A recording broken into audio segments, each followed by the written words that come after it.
तो मेरे को शुरू से ही उनका यही साथ मिला कि अपन ये पैसों का तो बंटवारा होता रहेगा, लेकिन भाइयों का, परिवार का, रिश्तों का बंटवारा नहीं होना चाहिए। ये उनके शुरू से गुण रहे हैं, वो हम शुरू से उसी सिद्धांत पर चलते भी रहे। 1971 में बांग्लादेश से लड़ाई जीता था देश में, और उनका एक बहुत बड़ा वर्चस्व पूरे देश में और दुनिया में छा गया था। तो कई बार जब आदमी को ज़्यादा उसको वो सत्ता मिल जाती है या ज़्यादा उसको तारीफ मिलने लग जाती है, तो कई बार वो तानाशाही के हद तक चला जाता है। तो आज भी मेरे मन में ये होता है कि ये तो धन दौलत तो आता जाता रहता, कुछ साथ ले जाएंगे नहीं। जो धन और पूंजी है तो परिवार है, बच्चे हैं, इससे बड़ा धन दौलत मेरे पास कोई है नहीं। ठीक है, संघर्ष तो आते जाते रहते हैं, वो समय निकल गया, लेकिन आज मेरे पास जो बच्चे हैं तो मेरे को कोई चिंता की बात ही नहीं है कि मेरे को क्या करना है। ये नारा था India is Indira, Indira is India. तो इस तरह के कई आंदोलन जब हुए तो महंगाई, बेरोजगारी को लेकर, वहाँ पर लोकतंत्र को लेकर, तो उन्होंने उनको जेलों में डाल दिया था। 6 महीने तक इमरजेंसी के दौरे में भी हम पता नहीं लगने दिया कि या उदयपुर जेल में है, सिंह साहब की बाहर है, कहाँ है, बताइए। तो उस समय से मतलब एक जिसमें समाजवादी लोग थे, कम्युनिस्ट पार्टी में मार्क्सवादी कम्युनिस्ट पार्टी के लोग थे, जो भाजपा उस समय जनसंघ थी उसके लोग थे, और भी ऐसे जो सामाजिक कार्यकर्ता थे वो लोग थे, उनको उन्होंने जेलों में डाला और ये 18 महीने रही थी। तो उस दौर में जो ये लोग गए थे, तो उस समय हमारे जहाँ तक पापा की बात है, तो मुझे हल्का हल्का याद है, मैं भी उस समय करीब 7 साल का था, उस समय 6-7 साल का। तो मुझे याद है वो आए थे और नानी जी के यहाँ पर मम्मी थे और छोटा भाई वही था। तो मतलब ऐसा बोला था कि ये स्थितियाँ है तो कैसे परिवार चलेगा। जब नानी ने कहा था मतलब मेरे पापा को जी, तो उन्होंने, मुझे याद है, ऐसा हल्का हल्का याद आता है कि बहुत सारे लोग होते हैं वो जिंदा रह जाते हैं, तो ठीक होता है जी। तो ये जो बातें सिद्धांतों से समझौता नहीं करना जी। हम लोग सुबह से शाम तक हम लोग बहुत आदर्श की बातें करते हैं, लेकिन जब भी पैसे की बात आती है तो हमको लगता है नहीं, वहाँ पर तो हम लोग कहीं ना कहीं चीजें गलती निकाल लेते, रास्ते निकाल लेते। ऐसे दौर में भी ये जो निर्णय है वो एक तरह से एक संदेश है। संदेश में कहना भी मुझे लगता है ये ठीक नहीं होगा। ये हमारा अपना जो एक सेल्फ रेस्पेक्ट है, तो वो मुझे लगता है जीवन में जीने के लिए सबसे पहली जरूरत है। अलग ही दौर है हमारा, और मैं जहाँ भी जाती हूँ, मेरा परिवार, मेरा बच्चे, जो भी कुछ है, मेरे को बहुत मतलब एक तरह से बहुत सम्मान देता है। वो सम्मान बड़ी चीज है या पैसा बड़ी चीज है? मेरे सामने तो सम्मान बड़ी चीज है कि आज ये कल परसों से 2 दिन से ये चल रहा है, तो मेरे फोन आ रहे, मैसेज आ रहे, आप तो बहुत, आपका सहारा, आपका सहयोग, आपका आशीर्वाद मिला मेरे को, और आपका प्रेम मिला, तो मैं इस कदम पे आगे बढ़ी हूँ, मेरे को हिम्मत मिल गई।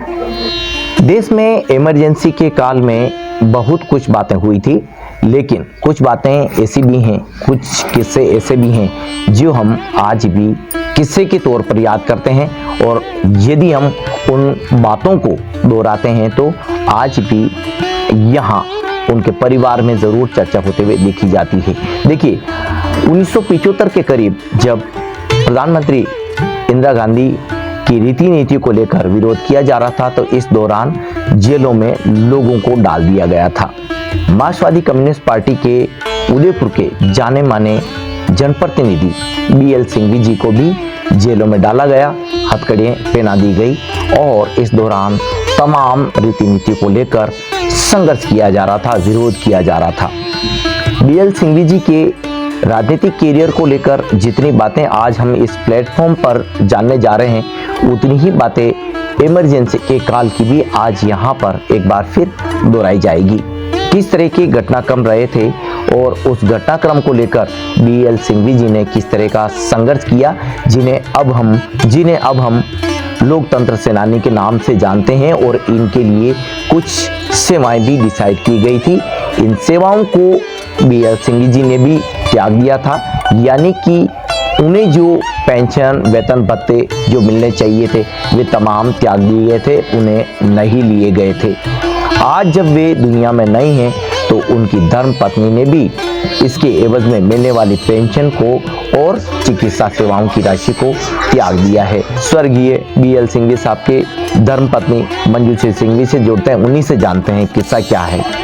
ये मेरा तो ये है कि अब कहते हैं कि वो अपने को कितना सादा जीवन उच्च विचार, जी तो वो अपने है अपने में, और जो मेरे को शुरू से ही उनका यही साथ मिला कि अपन ये पैसों का तो बंटवारा होता रहेगा, लेकिन भाइयों का, परिवार का, रिश्तों का बंटवारा नहीं होना चाहिए।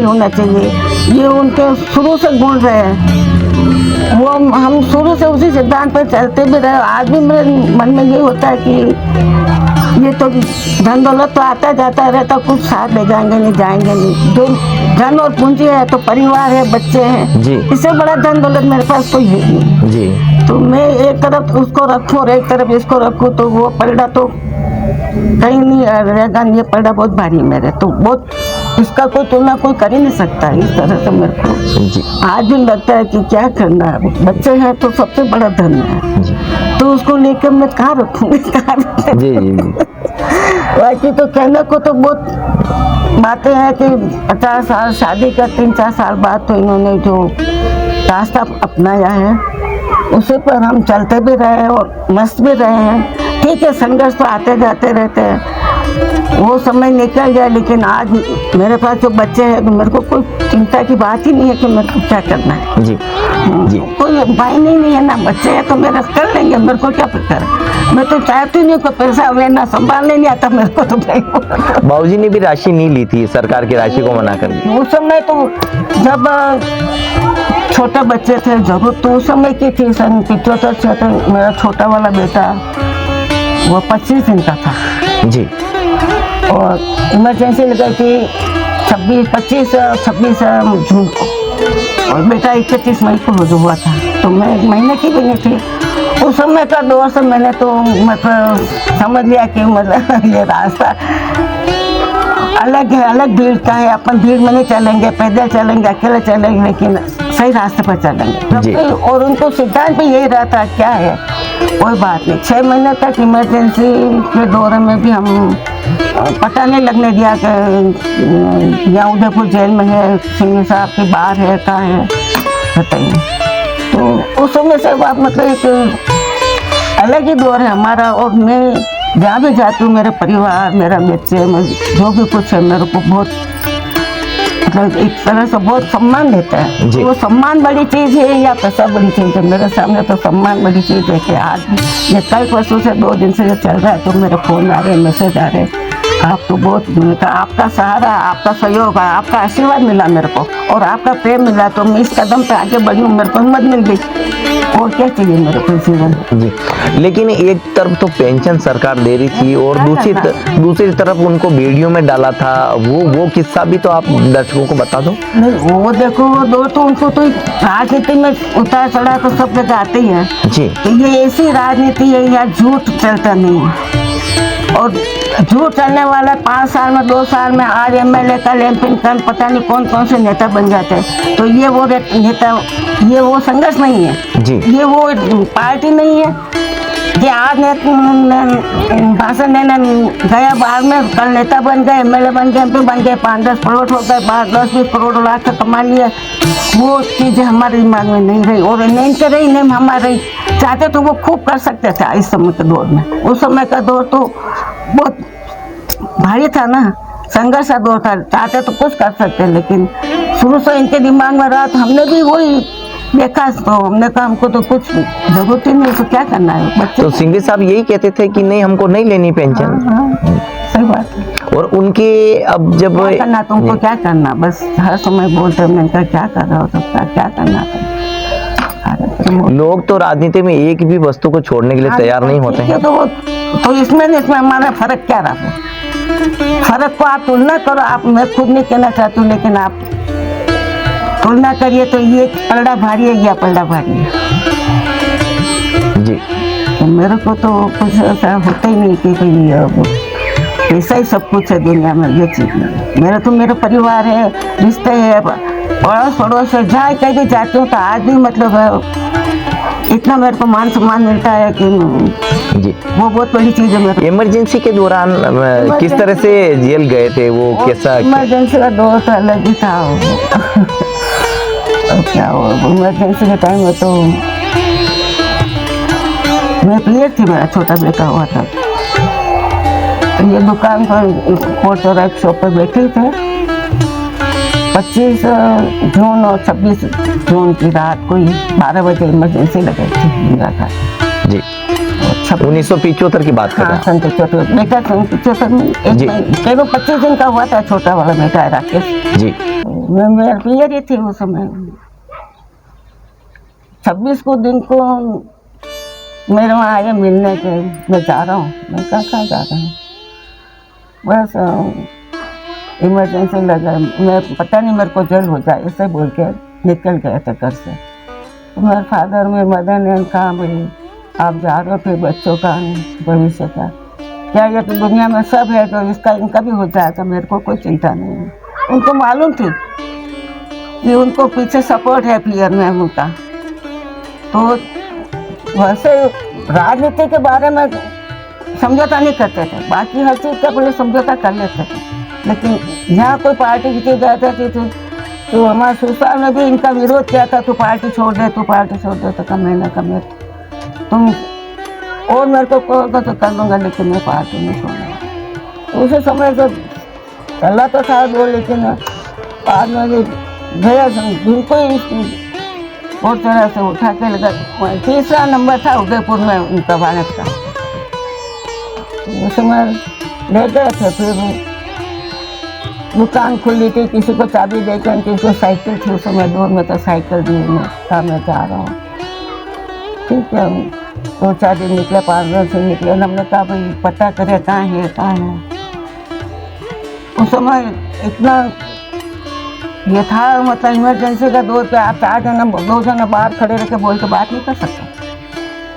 फिर पता लगाया कि पता नहीं कहाँ है, यहाँ है, बाहर भेजा है, कहाँ भेजा है, कहाँ वहाँ भी पूछ रहे, कोई पता नहीं लगने दिया। 3 महीने तक तो बिल्कुल ही पता नहीं लगने दिया कि उदयपुर में है, जेल में कहीं वहाँ भेजा। 3 महीने बाद पता लगा कि हाँ उदयपुर में है। और 6 महीने बाद उनको हमको कहा कि आप 2 जने मिलने आ सकते हो जेल में। कैसे कोई सूचना आई थी, फोन आया था, कुछ हुआ था? हाँ मतलब किसी को ये भेजते ना, उसमें फोन भी इतना कहाँ था हमारे जी, दौर में, फोन नहीं था उसमें दौर में। तो किसी को भेजा होगा जो को इतना थोड़ा मैं कह नहीं सकती हूँ। तो ये आते समाचार लेके तो उनके साथ भेजा होगा, तो पता लगाया कि उदयपुर में है। 6 महीने बाद हमको 2 जने का मिलने आ सकते हैं। अब वो छोटा वाला दो तो 6 महीने का ये साफ था जी। बस ऐसे जी जी। पर हिम्मत नहीं तोड़ी। बस मेरे को मजबूती आ गई थी, मेरे को मतलब सपोर्ट मिल गया ना मेरे जी परिवार का सबका। जी। फिर बात धीरे धीरे मन को तसल्ली कर ली। फिर जब होगा जब आकर 6 महीने में एक बार मिलने जाते थे। फिर 6 महीने बाद भी मतलब 2 या 3 बार मिलने गया, गोद में लेकर उसको लेकर। 2 महीने बाद आए थे छोड़ जी। फिर उनका फिर मैंने अपना सिलाई, अपना आर्थिक समस्या तो आन खड़ी हो गई थी। फिर सिलाई नहीं कर रही से स्वेटर वगैरह मशीन से। उस बच्चे छोटे थे, अब तो बच्चे थोड़े से बड़े होने के बाद इन्होंने अपने आप ही जिम्मेदारी संभाल लिया। तो मेरे को मतलब उस समय का दौर अलग ही था, एक किराए के मकान में रहना। उदयपुर में है, 6 महीने बाद हमको 2 जने का मिलने आ सकते हैं। अब वो छोटा वाला 2 तो 6 महीने का ये साफ था जी। बस ऐसे जी। जी। पर हिम्मत नहीं तोड़ी। मैं सुबह मेरे को मजबूती आ गई थी, मेरे को मतलब सपोर्ट मिल गया ना मेरे जी परिवार का सबका। जी फिर बात धीरे धीरे मन को तसल्ली कर ली। फिर जब हो गया जब आकर 6 महीने में एक बार मिलने जाते थे। फिर 6 महीने बाद में मतलब 2 या 3 बार मिलने गया गोद में लेकर उसको लेकर 2 महीने बाद आए थे छोट जी उनका वो फिर मैंने अपना सिलाई अपना आर्थिक समस्या तो आन खड़ी हो गई थी। सिलाई नहीं निकल रही ऐसे स्वेटर वगैरह मशीन से। उस बच्चे छोटे थे, अब तो बच्चे थोड़े से बड़े होने के बाद इन्होंने अपने आप ही जिम्मेदारी संभाली। अब तो मेरे को मतलब उस समय का दौर अलग ही था, एक किराए के मकान में रहना, लोगों के साथ जी आपका निभा के चलना भी बहुत मायने रखता है। जी उनकी राजनीति के अंतिम दौर को तो हमने भी रिपोर्टिंग के तौर पर कवर किया। मोटा मोटा बात करें तो 2010 से लेकर के ऐसे ही कुछ उसका कोई 10 से लेकर 5 मतलब 2005 से हमने उनकी बहुत बात की जी, बात है। उस समय जी, तो सारे 2005 में जी सॉल्यूशन हो गया था उस समय में। जी लेकिन जो 15-20 साल ऐसे निकले तो वो बहुत अलग ही था। जी अब तो कोई ऐसी दिक्कत वाली बात नहीं। मतलब लेकिन वो जो चाहे वो ठेला चालक हो या कोई टेम्पो चालक हो, सबकी समस्या में सड़कों पे आ जाते थे। हाँ, वो धरना जुलूस प्रदर्शन हर समय। और फिर भी मैं भी फिर थोड़े 5-4 साल तो देखा नहीं है, बदलने में है नहीं है। और तो आप जब अखबारों में छोड़ के तो निकलना थोड़ा अलग लगता है ना जी तो मैंने भी अपना रास्ता उसी में लगा दिया। मैंने कहा मैं जनवरी महिला समिति की जिला सचिव भी रही हूँ, जिला अध्यक्ष भी रही हूँ और राजस्थान स्टेट के मेंबर भी रही हूँ। अभी मैंने 10-15 साल में छोड़ रखा, काम नहीं हो पा रहा। सिंघवी साहब की राजनीति में जब रोज ये सब दौर चल रहे थे तो कभी आपको लगा कि ये रोज रोज क्या है रोज सब, तो फिर आपने रास्ता अपना लिया? मैंने उनके साथ ज्वाइन कर लिया ना, हर जी। चीज को साथ चलने का, तो समस्या ही खत्म हो गई थी। अब आपने समय के साथ डाल लिया वैसे तो वो कैसा लगता था फिर आपको, आप सब जो करा करते वो थे? उसमें कोई फर्क नहीं लगा मैं। जी। क्योंकि जो है जो मतलब वो बहुत मायने है। अपन सोचते हैं साला उसके साथ नहीं है, उसके साथ नहीं है, उससे तो अपन लाख से अच्छे है ना। जी। अच्छा, अखबारों में खबरें छपती थी, कभी सिंघवी साहब किसी से भिड़ रहे हैं, कभी किसी के लिए संघर्ष की बात कर रहे हैं, कभी इंसाफ की बात कर रहे हैं। ये जो खबरें छपा करती थी ये कैसे, ये पढ़ते कैसा लगता था? नहीं बहुत मतलब इन्होंने तो एक शरीर को एक ढांचा ऐसा बना दिया कि मतलब ये तो शरीर नासवान है जो चला जाएगा, लेकिन जो आज दुआएं मिली उनकी वो बहुत बड़ी चीज है। जी आदिवासी क्षेत्र में जाओ तो हर जगह उन्होंने उनका हक दिलाया, जैसे उनकी समस्या समाधान की है। उधर जाना रहना करना सब चीज़ों में कई बार ऐसी समस्या आई तो मार भी खाई, कई एक्सीडेंट हुए, कई कुछ भी हुआ, लेकिन वो समझते नहीं थे। उनको इतनी बड़ी लास्ट में 5-7 साल इसी बीमारी से जूझे, लेकिन कभी उन्होंने अपने मन पर नहीं आने दिया कि मैं सब बीमार हूँ। जी अपना रूटीन का काम वो बराबर करते थे, चाहे घर का काम सफाई का हो, चाहे हमारा काम हो, चाहे ऑफिस का काम हो, पार्टी का काम हो, हर समय वो। अच्छा, आपके पार्टी में भी लीडर बहुत थे, करात साहब भी थे, वृंदा जी करात तो लास्ट टाइम तक उनके साथ दिखाई दी, और जो उनसे बात थी उनसे 1-to-1 था, उनसे जो भी राजनीतिक बातें होती थी, लेकिन एक कहीं पारिवारिक रिश्ता भी बड़ा अच्छा मेरे को देखने को मिलता था। मैंने जो नोटिस किया जी। आज भी हमारे साथ वही रिश्ता है। एक वो कहते हैं कि माँ के नहीं है, लेकिन जो रिश्ता माँ से भी बढ़ के मिला है तो वो तो बहुत बड़ी चीज़ है। वो तो मेरे को भी बहन जैसे रखते हैं जी। शुरू से इनके पापा के तो हमेशा साल में 2-3 बार आना उदयपुर में, आज ही आते जाते परिवार की तरह रहते हमारे जी। अब आपके इसी सवाल पर अभी आपने 20,000 रुपये एक त्याग दिए, 4,000 रुपये भी त्याग दिए, 24,000 रुपये की तो मोटी मोटी राशि है। कोई भी जनप्रतिनिधि ऐसा फैसला नहीं ले सकता है, तो ये क्या कहते हो आप? नहीं, अब क्या करना, अपने को जरूरत है ही नहीं तो मैं ले। पैसे से मोह नहीं है, चाहे सरकारी राशि हो। अरे तो है ही नहीं, मैं अपने आप को मतलब इतना जरूरत ही नहीं है। मेरे तो बच्चों है तो जरूरत कहाँ के रखूंगी जी। सबसे बड़ी दौलत तो ये है ना मेरे। क्या बात है। हाँ इससे ज्यादा दौलत कौन देगा मेरे तीनों बच्चे हैं जी तीनों, बस जो संस्कार उन्होंने लिए, जो मैंने भी मेरे परिवार से मिले मेरे को, तो मेरी माँ ने भी बहुत संघर्ष देखा इसी तरह वो जी तो मैं हमको शुरू से वो आदत ऐसे बनी हुई कि हमने वो ऐसे हाई फाई वो देखा भी नहीं कि ये करना वो करना क्या है।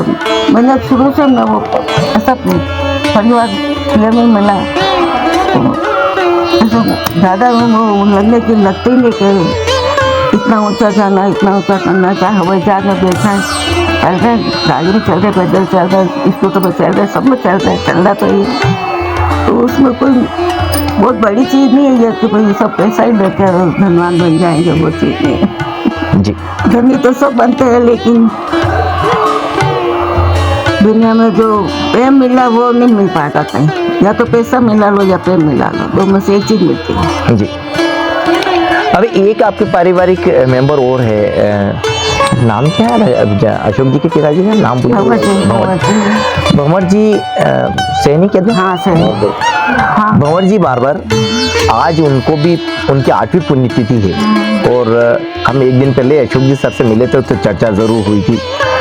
भंवर जी को भी हम BL सिंघवी साहब के साथ बिल्कुल गठबंधन वाली जो राजनीति होती मतलब पारिवारिक तो है ही है, पर राजनीति में हर जगह वो साथ रहे हैं। साथ रहे तो भाई बहुत उन्होंने भी बहुत शुरू से उनका भी यही था कि मतलब वो पैसों का कभी मायने नहीं रखा है और परिवार से बस के बसाने में हाँ जहाँ शुरू से उनके जो बताते हैं जीवनी के कहानी हमको तो हम सोचते वास्तव में ऐसे परिवार में लोग कम मिलते हैं जी भीड़ में सब मिल जाएंगे लेकिन जो अलग हट के आपको क्या कर रहे हैं वो निकलना बहुत टाइम लगता है उसको समझने में थोड़ा जी।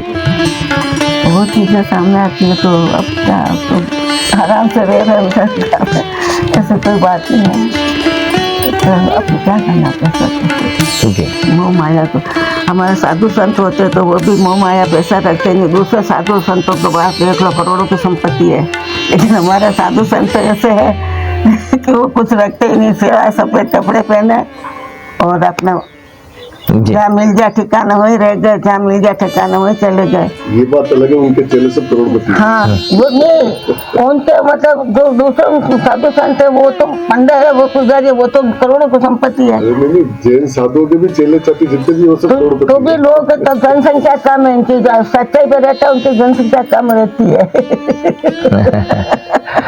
अच्छा अभी एक सवाल में और भले भाषण देते हैं लेकिन उनके पास कुछ है नहीं, उनके न खाता है न बात है खत्म।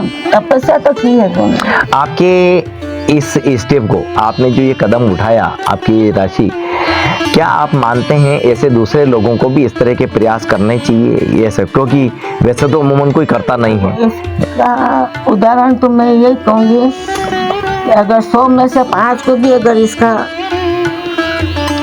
अनुभव हो जाए कि वास्तव में सही है तो मैं सोचूंगी बहुत बड़ी उनको भी कुछ सीख मिली है तो ये चीज़ें सामने तो आएगी ना कम से कम कभी तो। जी एक बार कोई विधायक बनता है, एक बार कोई सांसद बनता है, जितनी बार आगे वो सांसद विधायक बनता रहेगा वेतन भत्ते बढ़ते जाएंगे, तो ऐसे दौर में तो कोई भी जनप्रतिनिधि अगर फैसला ले ले तो राशि समाज में बहुत बड़ा रोल अदा कर सकती है। हाँ तो ठीक है उनको चाहिए तो जरूरत है तो ले अपना क्या करना, अपने तो अपनी जगह क्या करना है मेरे को पता है। तो दोस्तों ये थे मंजू जी। मंजू जी ने अपने एक सवाल में बहुत कुछ बातें कह दी और देखिए जब लोकतंत्र या फिर वो कह सकते हैं कि हम स्वतंत्रता सेनानी के तौर पर जब लोकतंत्र सेनानी इस तरह के फैसले लेते थे तो उनकी भले ही आज देश में उस तरह के रोल नहीं रहे हो लेकिन उनका त्याग समर्पण है वो देखते ही बनता है। हम राजीव जी सिंघवी से जुड़ेंगे और पिता की आइडियोलॉजी की बात करेंगे, उसके अलावा उनके जो संघर्ष है उसकी बात करेंगे। हाल ही में जो फैसला मम्मी जी ने लिया है उसके बारे में भी वे क्या कहते हैं, इमरजेंसी का वह दौर है वह किस तरह से देख पाए थे और किस तरह के बदलती दौर की राजनीति है वो लगातार यहाँ देश में देख पा रहे हैं। तमाम बातें हम उनसे जुड़ते हैं, उन्हीं से जानते हैं। पेरलर में लोकतंत्र सेनानी किस तरह का त्याग समर्पण करते आए हैं। किस तरह के उनके ऊपर जुल्म रहे हैं। और 1975 की यदि हम उन कहानियों की बात करें, उस दौर की राजनीति की बात करें, तो उन सबको लेकर राजेश जी क्या कहते हैं। और हाल ही में जो फैसला हुआ है, यानी कि पिताजी की जो पेंशन राशि है वो मदन ने क्या कर दी है, उसको भी आप क्या कहते हैं, हम एक बार जोड़ते हैं। आज ऐसे सवाल पर हमको ला करके खड़ा कर दिया कि हमको उसको पूछने के लिए भी सोचना पड़ा है। सबसे पहले तो ये राशि छोड़ने की क्या वजह रही? धन्यवाद रमेश जी, आपने मतलब त्याग की बात को भी आज के इस राजनीतिक दौर में महत्व दिया और आप इंटरव्यू कर रहे हैं उसके लिए। और मैं सोचता हूँ ये त्याग नहीं है। देखिए, अब हर इंसान के जीवन में संघर्ष रहता है, चाहे वो मैं हूँ, आप हो, या मेरी वाइफ हो, या और दुनिया के लोग जो अलग अलग क्षेत्रों में काम कर रहे हैं जी। लेकिन होता क्या है कि जब संघर्षों के बाद किसी को सफलता मिलने लगती है तो वो सिद्धांतों से समझौता करने लग जाता है आमतौर पे, क्योंकि ये जो दौर है हमारा, जिसमें जिसके पास पूंजी है उसी से उसका सम्मान और उसी से उसकी सुरक्षा है, तो वो उसके हिसाब से फिर वो अपने तर्क भी गढ़ने लग जाते हैं कि भाई ये तो क्या है, ठीक है, चलता है।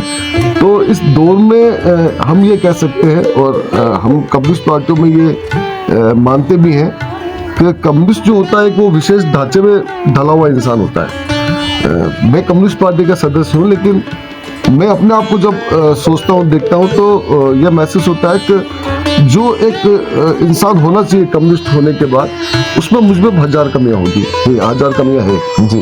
तो ये जहाँ तक राशि की बात है, ये मुझे लगता है कि ये कोई त्याग का कहना, मुझे लगता है कि जो त्याग कर रहे हैं वो जीवन अपना दे रहे हैं, पूरा जीवन, जिनको शायद 2 वक्त का रोटी भी नहीं मिल रहा है। ऐसा आज भी ऐसे हजारों लोग इस देश में है, लेकिन उनकी बात हमारे सामने आ नहीं जाती। और अभी ऐसा दौर चल रहा है तो पागलपन है, ये तो बेवकूफ़ी है, इस ढंग से आप निर्णय करते हो। मुझे लगता है कि और आपको भी ऐसा महसूस, आपने और हमने जिनको भी पढ़ा है उन्हीं को पढ़ा और उन्हीं की इज्जत की मन से। ठीक है, आपको हम सबको अपना काम करना है तो वो अलग बात कर सकते हैं, लेकिन हमने चाहे गांधी को पढ़ा हो, चाहे भगत सिंह को पढ़ा हो, चाहे और भी कई नेताओं को पढ़ा हो जिन्होंने त्याग किया है, वास्तव में त्याग किया है। जिनकी प्रॉपर्टियाँ थी वो भी उन्होंने पूरा अपने सामाजिक राजनीतिक जीवन में देती है। हमारे पार्टी में तो ऐसे सैकड़ों उदाहरण है। TMS नमूद्दीन जिनके पास हजारों एकड़ जमीन थी, लेकिन जब वो पार्टी में आए तो सारी उन्होंने पार्टी में दे दी। हमारे हरकिशन सूरजी थे, ऐसे बहुत सारे लीडर हमने उनको पढ़ा है, हमारी पार्टी के अलावा भी जो दूसरी पार्टियों में थे। मैं आपको भाजपा में भी थे जी। क्या मैं उनकी विचारधारा से असहमत हो सकता हूँ, आज भी हूँ, लेकिन ऐसे लोग RSS में भी थे। लेकिन आज की RSS बीजेपी और 50 साल पहले की RSS बीजेपी, मुझे लगता है कि उनको भी कहीं ना कहीं सोचने की जरूरत है। आज जिनके हाथ में सत्ता है और हमारे परिवार में हम कैसे रह रहे हैं, हमारे समाज में क्या स्थितियां है, ये राजनीति भी तय करती है। तो कहीं ना कहीं उन पर भी ये जिम्मेदारी बनती है कि इन चीज़ों को वो सोचे। हमारा जो विरोध है, जो विपक्ष है, वहाँ वो होना चाहिए, वो रहेगा, और वो उसके लिए है कि वो लोकतंत्र के लिए। जब इंदिरा गांधी का दौर था जी, और ये नारा 1971 में बांग्लादेश से लड़े जीता था देश में, और उनका एक बहुत बड़ा वर्चस्व पूरे देश में और दुनिया में छा गया था। तो कई बार जब आदमी को ज़्यादा उसको वो सत्ता मिल जाती है या ज़्यादा उसको तारीफ होने लग जाती है, तो कई बार वो तानाशाही के हद तक चला जाता है। तो ये नारा था, India is Indira, Indira is India. तो इस तरह के कई आंदोलन जब हुए, तो महंगाई, बेरोजगारी को लेकर, वहाँ पर लोकतंत्र को लेकर, तो उन्होंने उनको जेलों में डाल दिया था, जिसमें समाजवादी लोग थे, कम्युनिस्ट पार्टी में मार्क्सवादी कम्युनिस्ट पार्टी के लोग थे, जो भाजपा उस समय जनसंघ थी उसके लोग थे, और भी ऐसे जो सामाजिक कार्यकर्ता थे वो लोग थे, उनको उन्होंने जेलों में डाला और ये 18 महीने रही थी। तो उस दौर में जो ये लोग गए थे, तो उस समय हमारे जहाँ तक पापा की बात है, तो मुझे हल्का हल्का याद है, मैं भी उस समय करीब 7 साल का था, उस समय 6-7 साल का। तो मुझे याद है वो आए थे और नानी जी के यहाँ पर मम्मी थे और छोटा भाई वही था। तो मतलब ऐसा बोला था कि ये स्थितियाँ है तो कैसे परिवार चलेगा। जब नानी ने कहा था, मतलब मेरे पापा को जी, तो उन्होंने, मुझे याद है, ऐसा हल्का हल्का याद आता है कि बहुत सारे लोग होते हैं वो जिंदा रह जाते हैं, तो ठीक होता है जी। तो ये जो बातें सिद्धांतों से समझौता नहीं करना। जी हम लोग सुबह से शाम तक हम लोग बहुत आदर्श की बातें करते हैं, लेकिन जब भी पैसों की बात आती है तो हमको लगता है नहीं नहीं नहीं, वहां पर तो हम लोग कहीं ना कहीं चीजें गली निकाल लेते, रास्ते निकाल लेते। ऐसे दौर में भी ये जो निर्णय है वो एक तरह से एक संदेश है। संदेश में कहना भी मुझे लगता है ये ठीक नहीं होगा।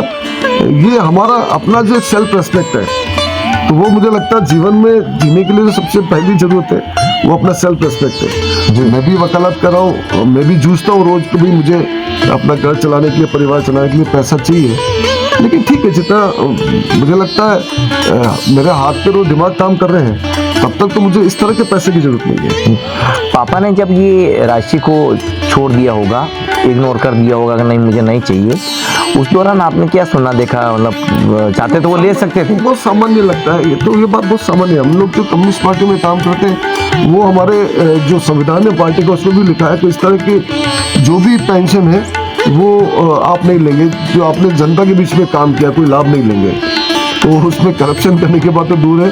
और यहाँ तक हमारे जो एमएलए मंत्री या जो भी होते हैं सांसद, उनका भी जो पैसा मिलता है वो पार्टी में जाता है और पार्टी फिर उसको उतना देती है जितना वो अपना घर चला सके। तो यहाँ पर ऐसा कोई है नहीं कि कोई बात ऐसी। जी जी। अब जब इमरजेंसी के दौर की बात चली तो एक बार आप ये भी बता दीजिए कि उस समय परिवार को किस तरह का संघर्ष करना पड़ता था? मम्मी से तो हम कई बातें सुन रहे थे। बस वही एक आर्थिक रूप से जरूर ये कठिनाइयाँ आती है निश्चित रूप से, और आज भी करोड़ों लोग उस कठिनाइयों को झेल रहे हैं। ऐसा नहीं है, हमारी माँ ने देखा वो हम उसकी कदर करते हैं जी। और वो इसलिए थोड़ा सा हो जाता भी एक जैन समाज में जो महिला है तो एक उम्मीद अलग ढंग की होती है कि जैनी आदमी है तो वो बहुत लाखों करोड़ों कमाए, उसका तो कमा नहीं रहा तो उसका कोई वक़्त नहीं है।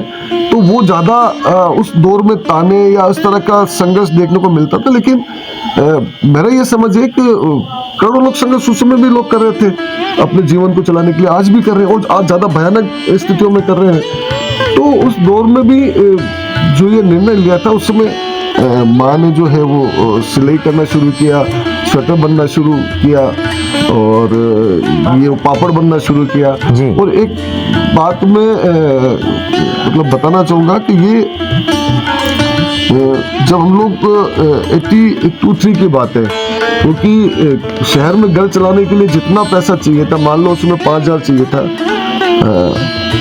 तो इतना पैसा तो पार्टी देगी नहीं, क्योंकि पार्टी भी कच्ची बस्ती में आंदोलन हो रहे थे, वो सब हो रहे थे। और कम्युनिस्ट पार्टियों में ये होता नहीं कि आप कुछ एक आप पे कोई उंगली भी उठा लें।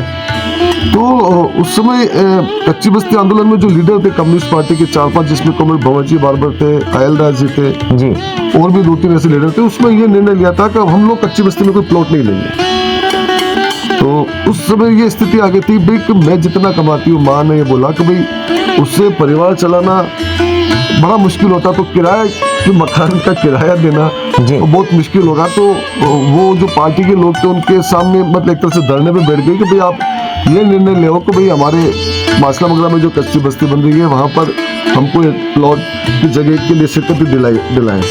तो उस समय पापा का फिर भी विरोध था, नहीं हमने ये शपथ ले रखी, हम लोग ऐसा नहीं कर सकते हैं। तो बड़ा मुश्किल से फिर वो पार्टी में एक नियम होता भाई सर्वसम्मति से नहीं होगा तो बहुमत से फैसला होगा। तो बहुमत से ये फैसला लिया गया कि भाई वास्तव में कॉमरेड सिंह जी को जिंदा रखना है, उनके परिवार को भी जिंदा रखना है। तो उन्होंने इसकी स्वीकृति दी। उसके बाद हम लोग मासला मगरा में जो हमारा कुछ परिवार में गांव में कुछ जमीन थी उसको बेच के और माँ के पास कुछ सोने के जेवर थे वो बेच के फिर वो मकान बनाए, जिसे हम सिराली हाउस के नाम से नहीं वो मकान पीछे हम लोगों ने बनाया था। सिराली हाउस तो बाद में किसी प्रतिशत में बनाया जी, जहाँ पर हम लोग रहते। तो उस मकान की बात है, एक परिवार के लिए एक मकान जी। और सिराली भवन जो है वो बहुमत से नहीं, हमारे मकान जो बनाने की स्वीकृति दी है अच्छी, मतलब वो पार्टी में फिर ले लिया था। उसमें उन्होंने कहा भाई चलो ठीक है। तो वो मकान जब भी बना तब तो वो एक दिन भी वो मकान देखने नहीं आए थे जी, बिल्कुल। उसको जो सामाजिक कुरीतियाँ है, जो सामाजिक रीति रिवाज है, अंधविश्वास है, जिनको परंपराओं का नाम देके एक तरह से धर्म का भी उसको नाम दे दिया है, तो उससे निकल पाना बड़ा मुश्किल होता है। हम लोग जो काम करते हैं, हमारे जो कार्यकर्ता काम करते हैं, वो राजनीतिक परिवर्तन के लिए काम करते हैं। लेकिन मेरा ये सोचना है जब तक वो सामाजिक परिवर्तन के लिए और खासकर अपने परिवार में परिवर्तन के लिए काम नहीं करेंगे तो उदाहरण तो वो बनता है। भाषण तो हम लोग सुबह शाम तक बड़े बड़े देते हैं, लेकिन मेरा घर में अपना व्यवहार क्या है, मेरा मेरे भाई के साथ व्यवहार क्या है, मेरा मेरे पड़ोसी और मेरे दोस्त के साथ व्यवहार क्या है, उससे तय होगा कि भाई मैं कैसा इंसान हूँ। तो ये जो बातें आती है उसका मायने नहीं है। मतलब यहाँ साफ साफ ये आप कहना चाह रहे हैं कि पापा के सिद्धांतों को आपने कहीं पे भी इग्नोर नहीं होने दिया, उनको बिल्कुल लाइफ में साथ। जितना वो कर सके थे वो करते थे, उन्होंने तो पूरा जीवन दिया। आज तो मुझे अपना जीवन चलाने के लिए वकालत भी करनी होती है जी, परिवार में भी समय देना होता है। तो उन्होंने वो कोमल भंवरलाल जी बार का आपको मैं स्टेटमेंट बताऊंगा, उन्होंने कहा वो धुनी थे, बिल्कुल वो जो सोच लेते तो वो करते थे। तो हम सभी लोग बहुत कुछ चीजें सोचते हैं, आप भी सोचते हैं, मैं भी सोचता हूँ, उसका हम लोग 5-10% भी नहीं कर पाते। आपने धुनी होने की बात की, अभी उदाहरण के तौर पर बात करें तो ऑटो एसोसिएशन हो गया, या फिर आपका ये जो ठेला चालक होते हैं इनकी एसोसिएशन हो गई, इन पर किसी भी तरह की जुल्म की बात होती या कोई भी इनके हक की बात होती तो वो जो लाल झंडे और फिर पूरा जो हुजूम है वो सड़कों पर आ जाता और फिर वही कलेक्टर पर बड़े धरने होते थे। तो वो जो दृश्य है हम इस सवाल के माध्यम से समझते हैं। तो वो दृश्य आप अभी 1 मई को वापस देखेंगे, हजारों लोग इस उदयपुर शहर में सड़कों पे आएंगे।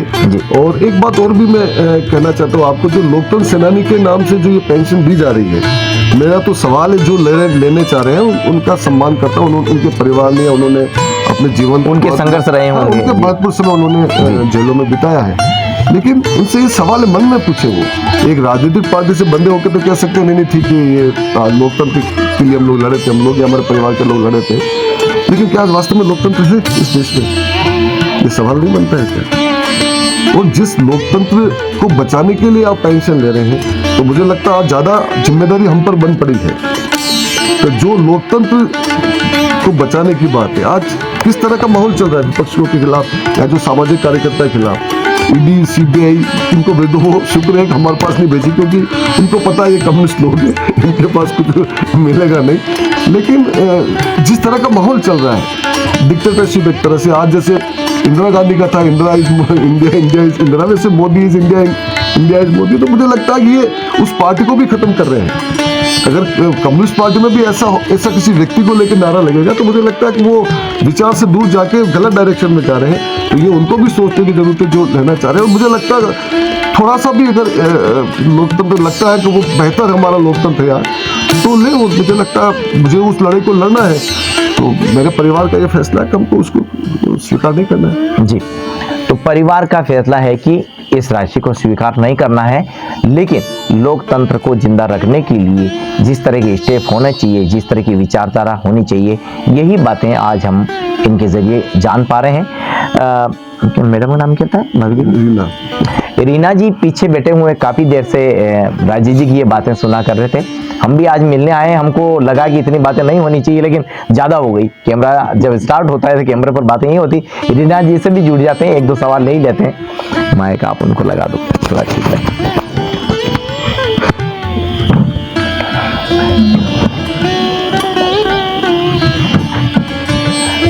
दोस्तों, आपको लगेगा कि एक इंटरव्यू में 3 लोगों को समाहित कर लिया, लेकिन ये सब्जेक्ट ही ऐसे ही था। एक तो ये परिवार की कहानी मिल गई, दूसरा संघर्ष का दौर भी मिल गया, और तीसरा त्याग, समर्पण, स्वाभिमान, ये सब बातें आ गई। तो इस इंटरव्यू में भी हमने यही सब भी बातों को इन्वॉल्व कर लिया है। रीना जी जुड़ गए हैं, इन्हीं से जान लेते हैं। अभी मैं आपकी तरफ भी नज़र रख रहा था, बड़े आराम से आप बातें सुना कर रहे थे। ये तो जो इमरजेंसी के दौरान की बातें थी, लेकिन फादर इन लॉ आज हमारे बीच नहीं है। उनकी जो आइडियोलॉजी है, शादी के बाद भी आप देखते रहे हैं, उनके त्याग समर्पण आप देखते रहे हैं, और फिर अभी जो ये राशि छोड़ी है, यानी कि मम्मी ने जो त्याग की है, कैसा देखते हैं आप, क्या कहते हैं? जैसे राशि के बारे में है तो मैं ये कहूँगी कि हम लोग को भी किसी को रुचि नहीं थी कि वो ऐसे लें जी, मतलब इसकी कोई नीड आज के टाइम पे ऐसे लगती नहीं है, क्योंकि मदर है तो वो तो ठीक है, हमारी जिम्मेदारी है कि हमें जो करना है वो हमें करना है, वो चीज़ है। और पापा का तो ये, पापा बहुत बहुत सिंपल, डाउन टू अर्थ, और इतने मतलब इतने अच्छे, उनको क्या कहो कि एक एक चीज का ख्याल रखते थे, बिना बोले एक एक चीज वो समझते थे हमारी जी। हमें कभी कहना नहीं पड़ता था पापा ये या वो, बस खुद ही अपने उनसे बेटा ये ऐसे ऐसे मतलब जो भी बात उन्हें कहनी होती थी ना वो कह देते थे और बहुत अच्छी तरीके से बोलते थे। जी और हमें भी धीरे धीरे रह रहे कि वो चीज़ों को समझ में आने लग गया कि हाँ ये चीज़ है, ऐसे है, ये आइडियोलॉजी है।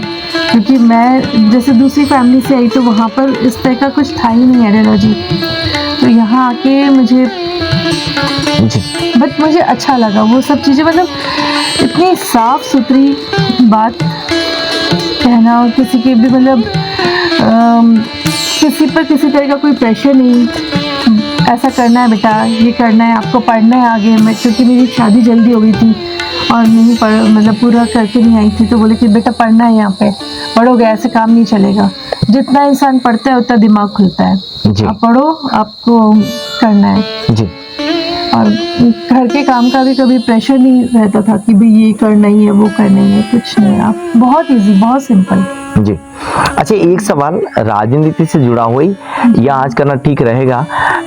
परिवार में अपना एक सबका अपना रोल होता है, लेकिन राजनीति बदली, लेकिन फादर इन लोग के समय की अगर राजनीति की हम बात करें और आज के समय की राजनीति की बात करें तो हर किसी व्यक्ति की इतना सिद्धांतों पर चलना बहुत मुश्किल होता है राजनीति में।